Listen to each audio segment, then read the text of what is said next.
Good morning, everybody. My name's Ryan Sorensen. I've been in the affiliate marketing space for about 9 years now. I spent the first 7 of those years on the advertiser side at 2 different Fortune 500 companies. And then I've spent the last 2 years as an account director for Commission Junction. And one of the things that I've learned over my career in affiliate marketing is that it's very difficult to succeed on your own. It always requires cooperation and adoption with other partners to really get things going. As an example of this, in the book, The Wide Lens, they do a great case study about Michelin Tires. I think everybody's familiar with Michelin Tires. They've been around for years, and historically they've been one of the most innovative tire companies around. In fact, in the 1940s, they were the first ones to introduce the radial tire system, which is what we all drive on today. It was far better than the technology at the time. It was safer, it was more efficient, and just a much better system. So back in the 90s, a group of Michelin executives felt like it was time for the next big event in the tire industry. There hadn't been any major developments in a long time. So a bunch of executives got together in a room, and they brainstormed for several hours, had a meeting, and what came out of the meeting is what's called the PEX run-flat tire system. So for those of you who aren't familiar with what a run-flat tire is, it's essentially just what it sounds like. If you get a flat tire while you're driving down the road, you can continue driving at 55 miles per hour up to 125 miles. So essentially, nothing happens. You drive to the closest tire shop, they fix the tire, and it's no big deal. Without this tire system, if you get a flat tire, it's a huge emergency. You pull over to the side of the road, you have to unload your trunk, put the little tiny donut on, and then you're the doofus driving down the freeway with 3 huge tires, 1 little one at 30 miles per hour while people give you the 1-finger wave as they drive by. So it's a huge self-esteem booster. If you haven't had it happen yet, you have something to look forward to, so good luck with that. But so as Michelin developed this tire system, they decided to do some market research to see how this was going to play out with their partners. So naturally, the first person they reached out to were a few car manufacturers. And after some initial feedback, the car manufacturers were very excited about the idea because this would give them an opportunity to upsell customers, which is something they always want to do. People wouldn't buy the base model car. They would get a couple models higher to get this extra feature, so they would make more money, increase their margins. So they had the buy-in from car manufacturers. So then they went to the tire service stations. They also loved the idea. Because it doesn't prevent flat tires, people would still go to get their tires fixed, but because it's a little more involved fixing these tires, they would also make a little more money from it. So after that, they did some research on the consumers, and they found that in a 5-year period, 60% of drivers will get a flat tire at some point. And then they also found out that in a given year, 225,000 car accidents are caused by underinflated tires. So this PEX system solves both of those issues, and it's a huge step forward. Not only did they see it as a big revenue opportunity, but it's also a great safety feature as well. So to make a long story short, based on the fact that we aren't all driving around with the PEX run-flat tire system, I think we can all assume that it didn't go quite as well as they had hoped. So the reason for that was that the car manufacturers were reluctant to roll it out to all of the different models of vehicles until there were enough car repair shops that had the tools, the equipment, and the training that Michelin required in order to fix these tires. And the tire stations didn't want to invest in the tools, resources that they would need to fix them until there were enough cars on the road that had the tires that they would make their money back. And so it was kind of a cart before the horse scenario, and neither one of them went first. And so it ended up in a couple of class action lawsuits, and they found a little bit of success with military tires, and you still hear them advertised once in a while. But it just really hasn't taken off yet. So how does this relate to affiliate marketing? So over the last several years of my career, I've often got excited about a particular product or a widget or whatever it is, and for one reason or another, it just doesn't quite take off as we had hoped. And oftentimes it's a great idea, it's just hard to get everyone to work together and to see the vision as well. So because we have to all rely on one another so much in this industry, other people to be willing to test with us, we wanted to get 4 unique perspectives on what the future of affiliate marketing looks like. So because of that, we have 2 advertiser perspectives, a publisher, and then the network. So we're going to start off by hearing from Stephanie Beer from Lenovo. She put a lot of pressure on herself by winning Innovator of the Year last night, so expect big things from her. So Stephanie, we'll give you the time to walk us through your presentation. Okay, great. Good morning, everybody. We're talking about the future of affiliate today, and from a Lenovo perspective, Before we actually talk about the future, we need to look at our past. So affiliate marketing has evolved, much like Lenovo, through innovation and diversification. Major retail brands like us have come to view the affiliate channel as a critical part of the sales mix, where we can build powerful value propositions and foster joint marketing relationships with our shared customers. For those of you who have been in the affiliate marketing space for some time, you should now start to feel vindicated as the rest of the marketing industry is finally tuning into the fact that affiliate marketing has evolved into a thriving channel.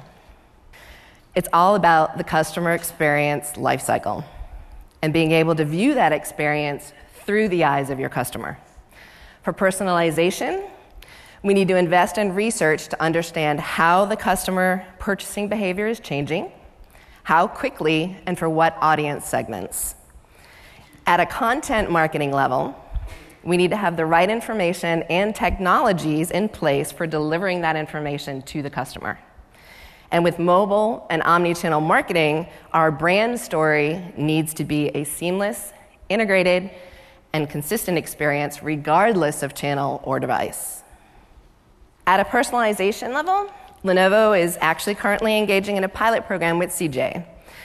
We're going to retain a single view of the customer with actionable insights for improved user and publisher experiences across the board. For the customer experience, that means taking us from segmentation and overlapping brand messages within the different marketing channels to leveraging the actual customer data and creating customized attributes that will drive the one-to-one messaging that we're looking for and engaging demand creation strategies across all of those channels. For the publisher experience, that means going from the shotgun-based offer approach to actionable data at the profile level, which will help us actually identify individual strategies for publishers based on the type of consumer, increase customer engagement, and ensure that investments are made with the most valuable partners. Consumer choice is expanding at a rapid pace as well, and now it's a battle for brands like Lenovo to provide a continuous flow of engaging content for consumers to digest. Today, we all know you have to feed the coupon monster, and users click out of their own interest and volition based entirely on what they're reading. Tomorrow, we can actually start to profit in terms of traffic and revenue by helping consumers make informed buying decisions through more engaging and unique content that prompts a compulsion to act. As part of the journey to more engaging content, Lenovo is actually in the final stages of developing an affiliate resource center that will house all of the tools our affiliate publishers need to learn how to not just be an affiliate, but to be a Lenovo affiliate and have all of the tools at their disposal to become an even bigger resource to Lenovo. So mobile, the biggest thing since sliced bread right now, right? So no channel, new or old, is unaffected by this large-scale shift in platforms, and affiliates have a unique opportunity to foster demand through the mobile experience by placing ads within content, making them contextual, and entertaining versus annoying. We all hate those little things that pop up when we want to shop. Today, it's all about analyzing behavior to understand how mobile users research and buy products so that we can actually deliver content in a more usable and pleasing to the eye format. Tomorrow, there's a tremendous opportunity for affiliates from a monetization perspective. As an example, the Lenovo App Store has delivered more than 5 billion downloads, and our affiliate partners can start to promote mobile apps with the goal of earning commission when the app is purchased and downloaded. We will also be able to get to the point of geo-targeted promotions, and notifications will be able to be added to the marketing mix, allowing affiliates to actually serve up real-time marketing based on GPS location, resulting in higher conversion rates. Lenovo is actually in a unique position as a phone provider based on our recent Motorola acquisition, if you guys knew about that or not. And our affiliate partners will actually benefit from our continued product innovation efforts. So we're talking about omnichannel marketing, again, a big buzzword in the industry. So letting the customer do whatever it is they need to do throughout their shopping journey, no matter what device or platform they're on, is key. Consumers can access product and services by calling a company on the phone, by using an app on their mobile smartphone, on a tablet, a laptop, or a desktop computer. Each piece, though, of the customer's experience should be consistent and complementary. This type of content and messaging makes consumers actually feel like they're being personally spoken to and helps drive much higher engagement, loyalty, and purchases. From Lenovo's perspective, actually listening and responding can also help our support teams, our product teams, our merchandising teams, and even our customer service efforts, which in turn will help our affiliate partners have more areas of approach to our customers and the opportunity to convert them at any time within their journey. So to close, after looking at and learning from our past, continuing to innovate and diversify today, the future of affiliate has never looked brighter.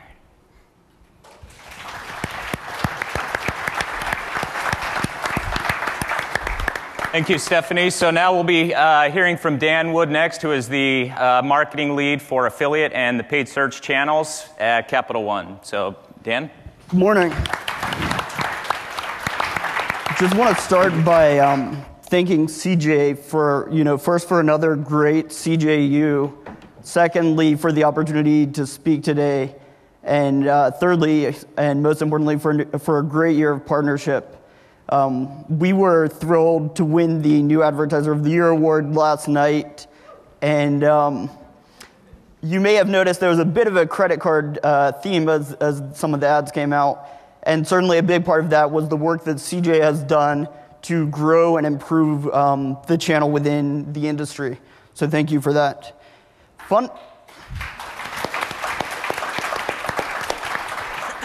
Fundamentally, the affiliate channel exists for the purpose of helping consumers shop.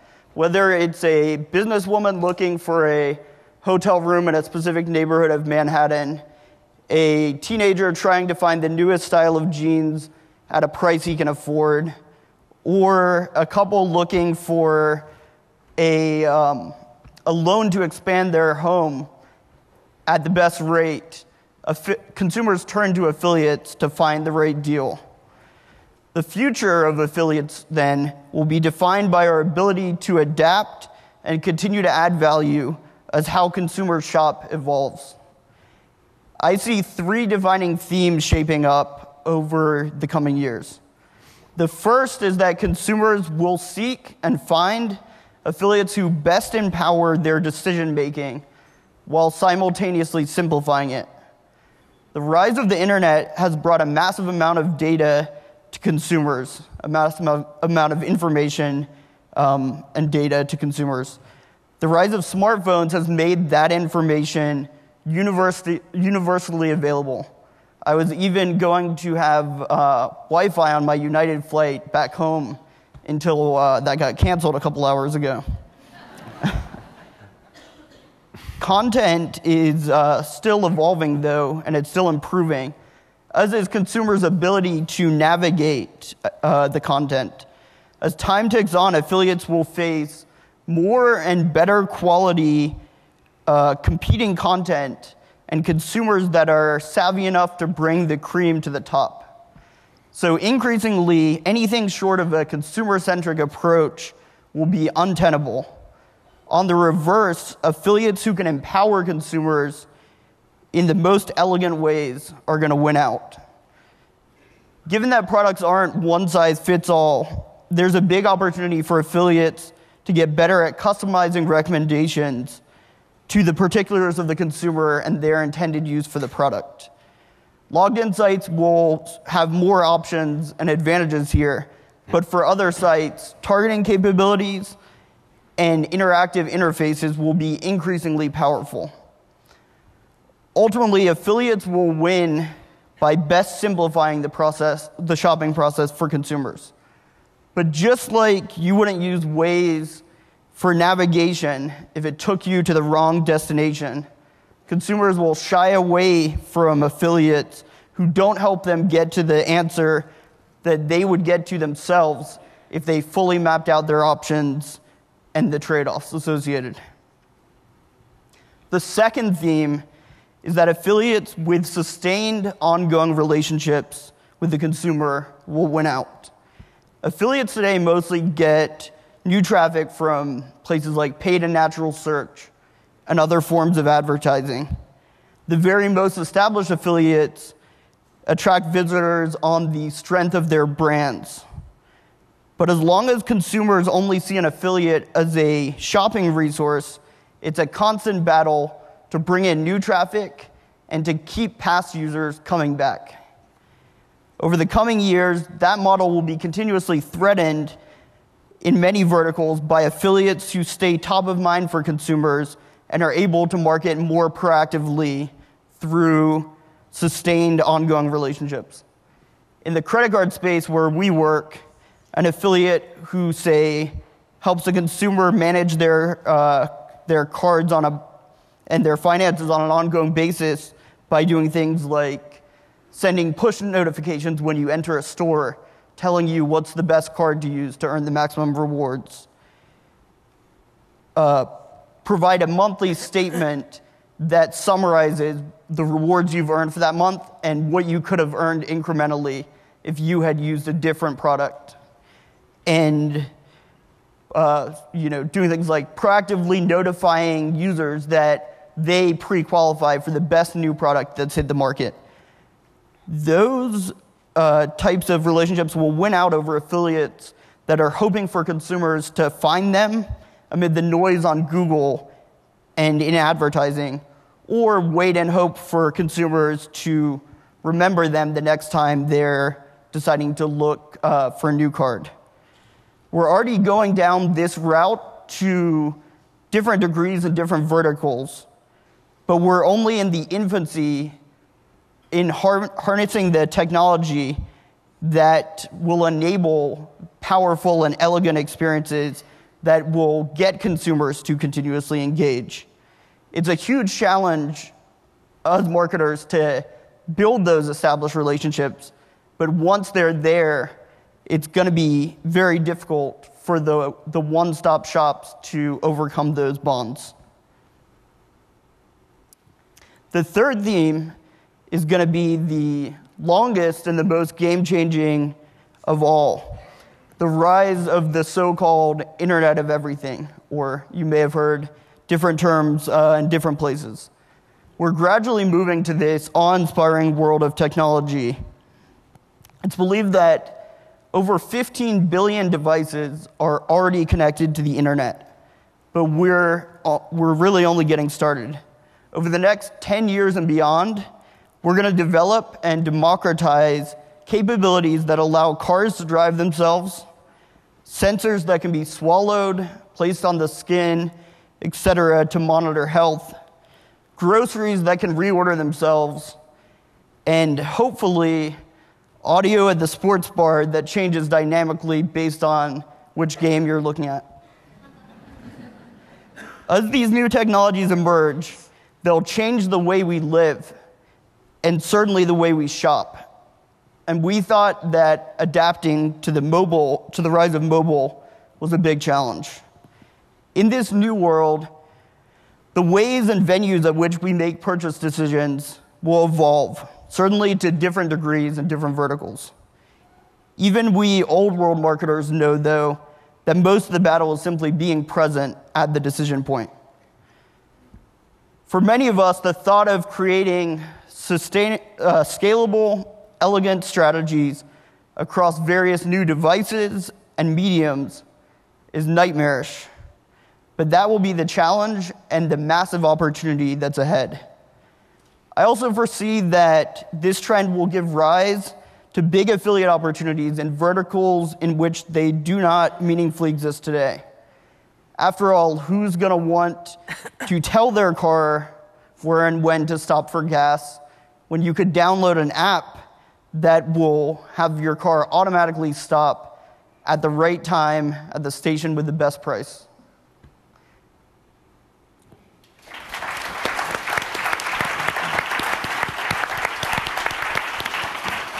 Thank you, Dan.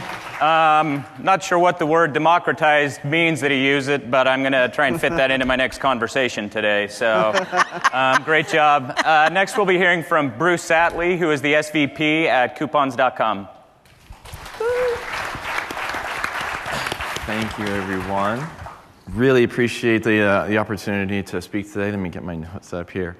And try to provide a publisher, an affiliate view of what's going to happen in the next 5 to 10 years. And I actually think it was a pretty hard problem for me to think about, because 5 to 10 years is a long time, right? So if the challenge for me appears to say, what should we all be thinking about big picture 5 to 10 years from now? If you think back just 5 to 10 years ago, things have changed a lot. And even just this week, think about the announcements that came out this week. There's Apple Pay, there's Apple Watch, there's programmatic advertising is going leaps and bounds. Beacons, everyone's talking about them. It's actually all very, very confusing. And so from a publisher standpoint, how are you going to capture the right user experiences? How are you going to get the users in the right places, in the right times to be of value to your advertising partners? And so I wrestled around with that problem for a long time, and it kind of struck me. I'm like, well, maybe the best thing to do is just to really go back to basics. And I thought about coupons.com and our journey that we've taken, and I rewound it, about 5 to 10 years. And the thing that struck me about how coupons.com built its business and actually has kind of finally made it by going public, it kind of boiled down to two really, really basic things that we continually executed on over and over again. And that was the concept of trust and value. Okay? So those two concepts, I think you'll hear as I progress, are really, really important for all the partners that you work with, but whether it's on the advertising side or whether it's on the consumer side. You have to constantly be thinking about how am I building trust with my partners and consumers, and how am I building value with my retail partners and my consumers. So while not getting caught up in all of the specifics about should we do beacons, what about mobile, geo notifications, all those things, those are things that we all deal with on a daily basis. And if you can set your North Star by a few key points, I think that you can continue to make good progress. So let me give you a little insight around coupons.com and how did we do some of those things. So if you go back 5 years ago, believe it or not, printed we started off in printed coupons, and back in those days, it actually was a really hard thing to build trust with advertisers that they're going to work. The first thing we had to do is we had to prove that they weren't going to be used fraudulently, right? So we spent years developing the technology and the relationships with the advertisers to ensure them that these things are going to work and they're not going to get misused. So spent a long time, did that, built some trust. Wasn't enough. Advertisers wanted more. So what did we do? We said, how do we add more value? So then we went off, how are you going to prove that these particular coupons are going to be incremental to their business? Why should they spend their money on it? Why is it important? Are the people going to buy more products because of these? So what do? We worked hard on how to track them, right? How do you track and understand whether or not the dollars that are spent in those vehicles are actually worthwhile for the advertisers? So we did that. So what do? Begin to add some value to that for the advertisers. They like that? Not enough. So what came next was we need scale, right? We were competing with newspapers. Newspapers, as we all know, are a dying breed these days. But 5 or 10 years ago, people didn't think that. So the advertisers really, really wanted to be able to shut down a less efficient channel and move to a more efficient one. So that's where the trust and value for us really began on the consumer side. We needed to build scale. So that's what we started to do there. And what did we do with consumers? What did we do with consumers to do that? Well, one of the things we did was we made sure that the products that we offered them were usable everywhere, and they worked every time. So when you took the time, you spent the time on our site to out of everyone's busy day, and you had an expectation of what was going to happen when I used the products, that they worked, and they worked every time. Again, what does that boil down to? It boils down to trust with consumers. So spent a lot of time on developing both the technology as well as our brand and our messaging around how the products get used. So the way that it worked out, right, is that it's a ratcheting. It doesn't all happen at once. It takes persistence. It takes vision. It takes stick-to-itiveness. You can't give up. You can't get there in one shot. you have to ratchet up. We got some consumer traction, great, we got more advertisers. You get more advertisers, you're more attracted to consumers. And slowly but surely, 15-year overnight success, we're a billion-dollar company. It's kind of a funny Silicon Valley story, but it's true. But the core values that we still stand behind are the fact that we built trust with our partners. And it comes in many flavors, and I can't speak to every possible permutation of how partnerships between publishers and affiliates and advertisers work. But what I can say, those if they're solid, keep you well attached and in the midst of how things are going to evolve. So what I'm going to do is I want to try to think forward 5 years, and I want to bring up a couple, 3 or 4 points, and I'm going to run the trust and value up against those points of what I see may happen in the next 5 to 10 years. And maybe I'll try to be a little controversial and try and throw some topics out there that may or may not be that popular. But first thing is, I think this might be a truism for most people in this room, but transparency and visibility are going to continue to increase. I'm not going to be here to debate the merits or the state of the art in terms of understanding efficacy and attribution engines, and you could spend endless hours talking about that. What I do know, and I've been in this industry for 15 plus years, is that it's a ruthless march towards efficiency. Right? There's no doubt that that's what happens, and the money will flow to those vehicles that work the best, just the way it is. And the way that typically happens is through exposed data, exposed visibility. Right? So I think that we have to embrace that future. But what does it mean for publishers? What that means, I think, is that it means quality is an important part of the equation. I like to say quality in, quality out. If you don't have a strategy around how you're building quality relationship with the consumers and consequently what you're offering to advertisers, how it carries on that same quality, you're not going to be successful in the long run. You have to be thinking about how you enriching both of those relationships, or it will come up and it will show in the efficiency of what you're doing. So what did we do? What did we do at Coupons, right, to help with transparency? Well, with advertisers, we actually shared a lot of data, and we were very forthcoming and very open with how our platform worked, and in some cases didn't work.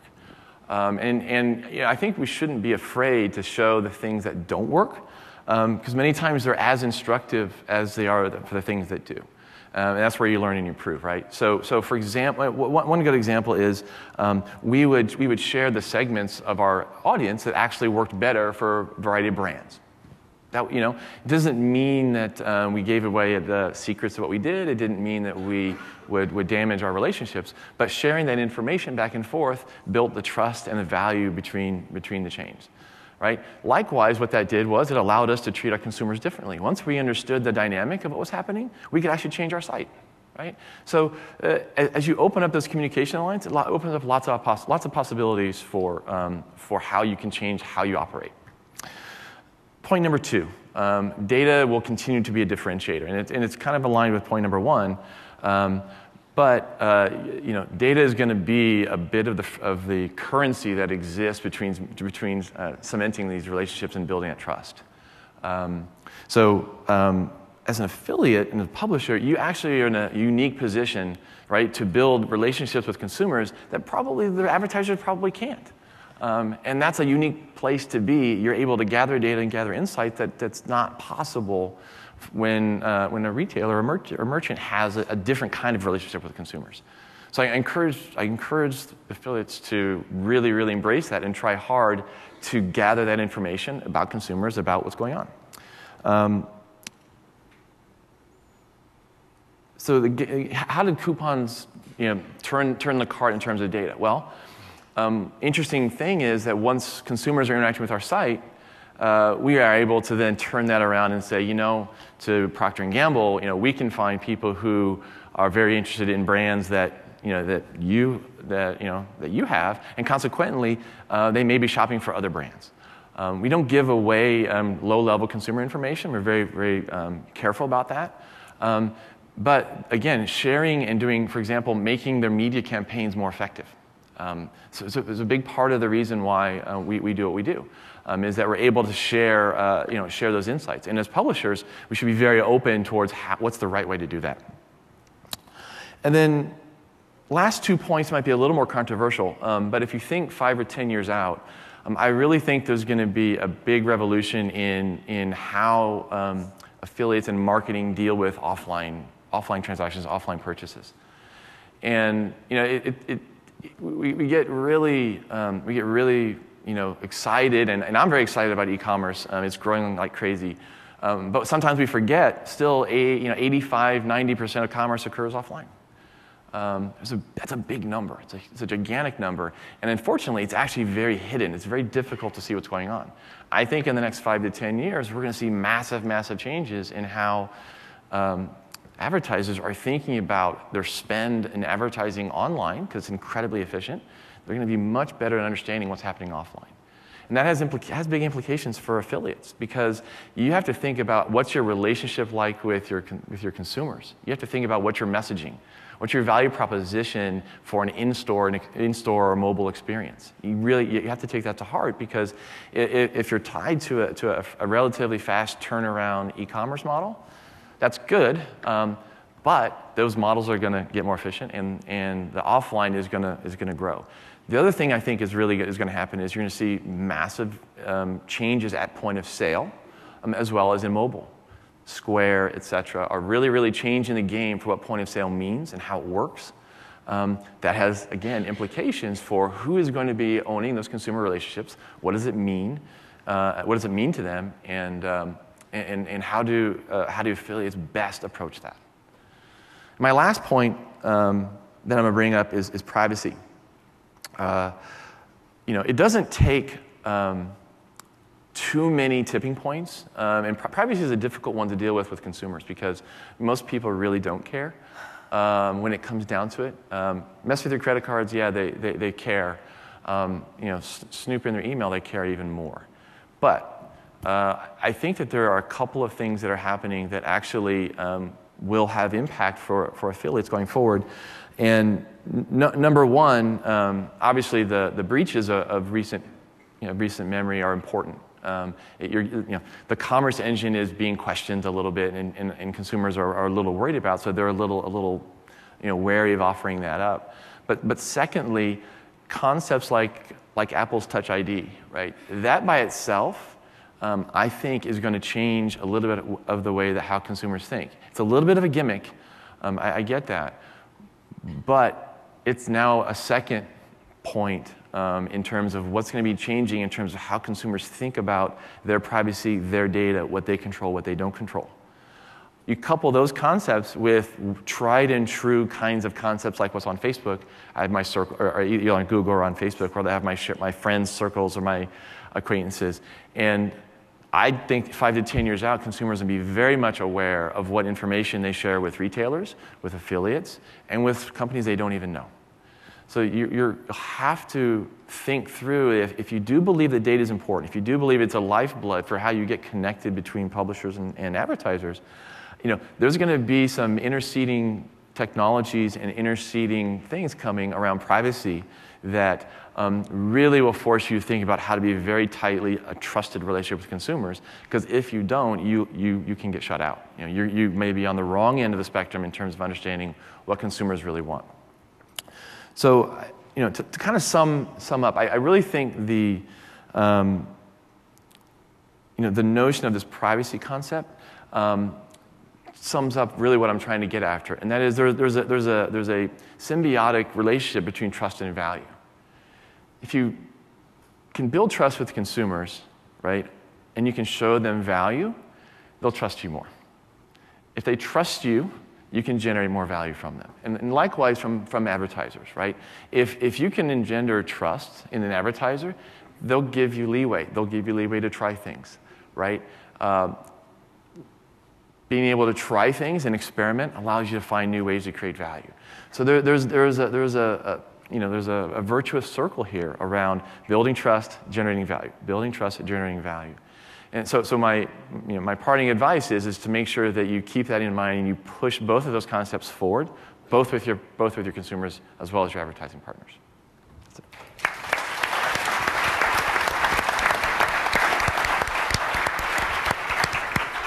Thank you, Bruce. Lastly, we'll hear from Pam Johnston, who is the SVP of Advertiser Development at CJ. Thank you, Ryan. Well, I like to impart wisdom on my team, and one of the key lessons that I've learned in life I shared with them recently, and I said, if you get asked to do something you don't want to do, try like hell to get out of it.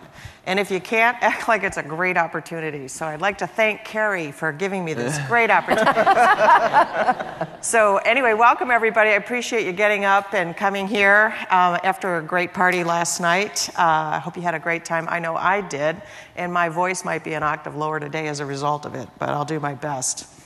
I've been with CJ a little over 2 years, and I have to admit that that is the extent of tenure I've had an affiliate as well. So I thought it was rather rich that I would be the person asked to answer the question about the future of affiliate on behalf of CJ. But I thought about it, and I thought, you know, sometimes looking back gives you more perspective than what you're doing today. And when I look back over my career, which is actually probably a little longer than almost any of you, I've performed pretty much every role. I've been in a variety of different types of industries. They're all technology. And I've been in every phase of a business evolution from startup all the way through harvest. And with that, you get a perspective, and that perspective seems to repeat itself over and over when you look at different businesses and different business models. When I was early in my career, I joined Motorola. And at the time I joined, it had 85% worldwide market share in paging and had just launched the cellular business. And 8 years later, when I left, there was no longer any paging business, and cellular was a global category.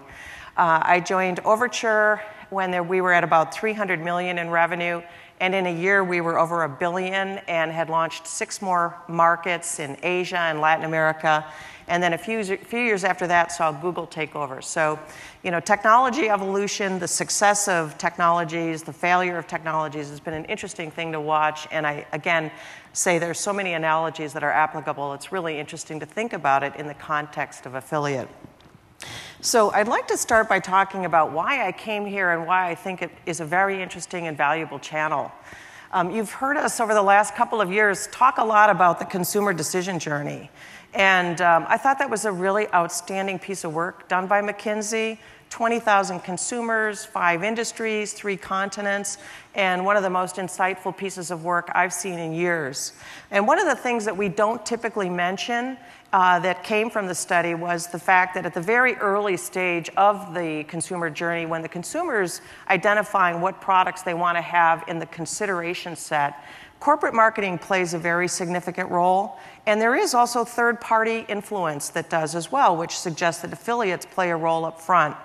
When the consumer moves to the evaluation phase, it flips, and it's very heavily skewed toward third-party influence, and really I think that's where the affiliate channel comes in and plays a very significant role. And from my perspective, it makes affiliate a very interesting channel and great opportunity.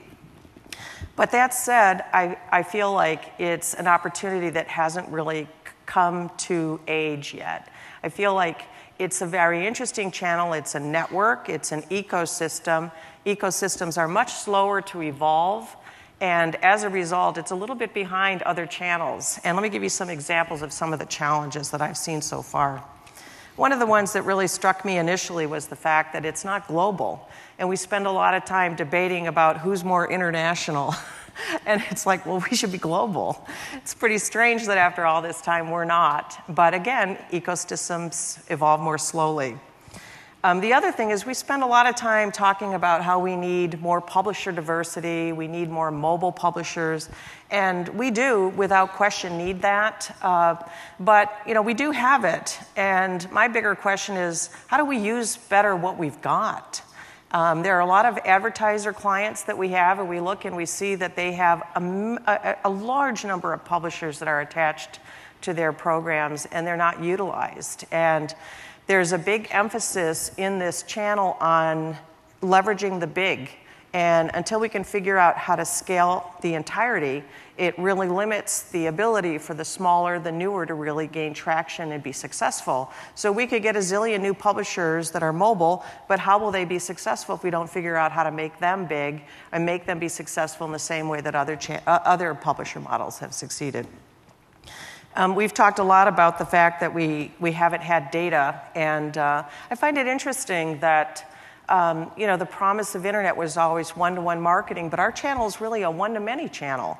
And so we've figured out a way to make that work in order to have that reach, but there's so much richness if we could crack that nut. The last thing that's really fascinating to me is the fact that this is a scale business, and scale is incredibly important, and a couple of people have talked about efficiency. And efficiency for me is really how do you scale the opportunity? And we have certain players in our industry are trying to create more subscale models, like disintermediation of the network. And when I think about it in the context of my early years in the telephony world, I look at that as, like, hey, let's take a subset of publishers and let's just be done.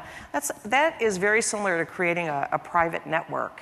And so it really means that you can only communicate to a finite number of people. You have a captive audience, so there's less reason for innovation. And that's why you don't see private networks today. There's so much more benefit in actually scaling and figuring out how to be ubiquitous and leverage everything. So those are some of the challenges that I think if we could overcome them, I think this channel could finally come of age.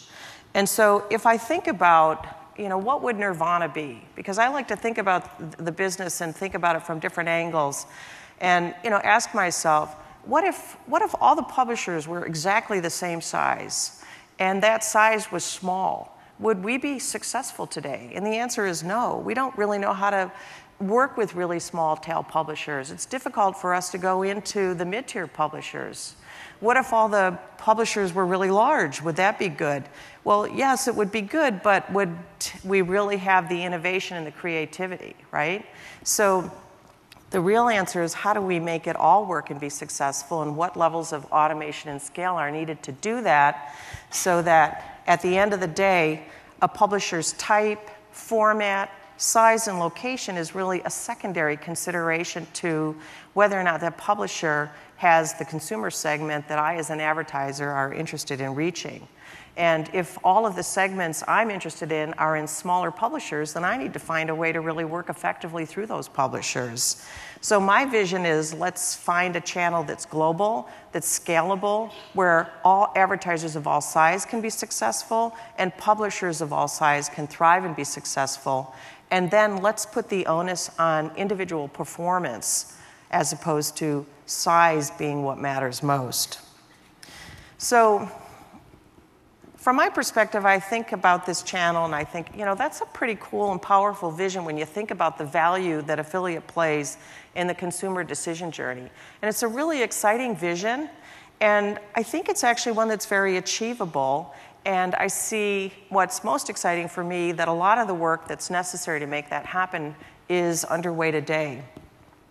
So, there is not a clear winner today in terms of global, but if you look at some of the tools that we're creating, and they're not necessarily tools that we're creating to become global, but they're tools that we're creating, for example, for the finance category, to be able to control quality more deeply into the network so that we can open up broader reach without more risk. Or you look at the tools that we're introducing to enable consumer insights or dynamic customer targeting. Those tools actually, if you think about them and how they will extend themselves and what they will do, they will ultimately allow us to have a platform that will make it easier for more people to be successful. And I think that sets the stage for us being able to have a global presence. The other thing I would say is that there are a lot of really exciting new publishers that are being introduced every day. And I put a lot of pressure on my team to use them, and I put a lot of pressure on a new team that I've formed in the self-service segment to figure out not how to take those that are biggest in the self-service and make them successful, but to take the smallest and figure out how to make them be successful. Because if we can make that segment be successful, then you got something, because you've made it easier for everybody else to be successful, and you spend less time on activity and spend more time on insights and strategy. Back to my big 70-30 rule that I'm always espousing with my team, I like to spend 30% of my time on today and 70% on how I'm going to transform the future. And I'd like everybody on my team to be able to do that. How do I spend 70% of my time thinking about how I can make my advertiser be more successful versus 70% of my time doing tasks that are not as scalable as they could and should be? I'm extremely excited about the idea of customer insights, and I think it's the most extraordinary innovation in our industry. And we'll be riding hard on my teams to work with all of you to help you understand and update your integrations as advertisers, and then ultimately working with publishers to try to work and gain an understanding and value around dynamic customer targeting, because that, from my perspective, will completely elevate and take this channel to a whole new level. You know, I would encourage all of us to prioritize our investments around those opportunities that drive scale, as opposed to chopping up the network and doing stuff that creates subscale results. So from my perspective, I think this is a really exciting time to be here. I've had a blast the last 2.5 years, and I'm looking forward to working over the next couple of years with the innovations that we've been able to drive over the past 2 years. But I think it's extremely important, if we want to see and realize the true potential of this channel, for us to embrace technology and change. And I think we can learn a valuable lesson from the 2008 Olympics in China, and in particular in the swimming competition. And I don't know if any of you are fans or paid close attention, but in 2008, there were 37 of 42 world records that were broken. And it was an astounding occurrence. And you know, in 4 years, people didn't change physically. Training didn't change in any dramatic way. So the real question was, what changed? And the answer was that there was a new technology that was introduced. It was Speedo. They introduced a new technology in their swimsuit design, and the technology was called the Fast Skin Laser Racer, and it was an ultra-thin material that mimicked the skin of sharks, and it lowered drag by 10%.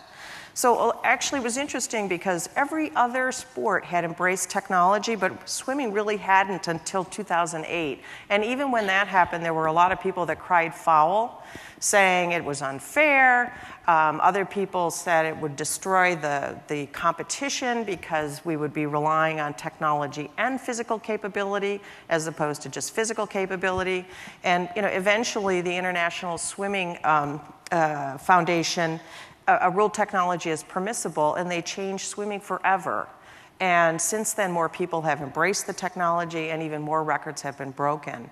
And if we think about ourselves in this context, we haven't embraced some of the technology and change in the same way that some of the other channels have, in terms of their being global, adopting more scalable business practices, et cetera. And I think if we start to incorporate and really embrace the change and incorporate the technology into our businesses, we have a chance to break records as well and really change the game for our channel. And so I'd like to encourage all of us to really make that be a priority when we leave this event. So when I first went through this speech, people said the only thing that was missing were my Pam-isms, and I wasn't really sure what that was. So I asked, and I found out what they were, so I'm going to throw a few out there. So these are my expressions that I use when I'm constantly lecturing people on what they need to do. So, you know, it can be a little overwhelming, but I always say, start by knowing what is knowable. If you get a little overwhelmed, don't chop down the tree, get out the wood chipper. So let's all get out the wood chipper and get started and make a difference in this industry. Thank you so much.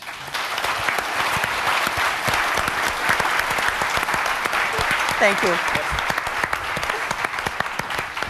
Thank you, Pam. We just have a couple of minutes left, but before we close, I wanted to ask you guys, so as people, we're winding up CJU, heading back to our offices, what do you think people can do today as a publisher or advertiser to prepare for the future of affiliate marketing? Integrate. Update your integration so you can take advantage of consumer insights. It will be a game changer for every player in the ecosystem. Yeah. Spend time on UX. User experience. I don't think you can ever have enough time or effort spent there to have great consumer experiences. It's the lifeblood for everyone. It's getting consumers engaged and doing things on the platforms.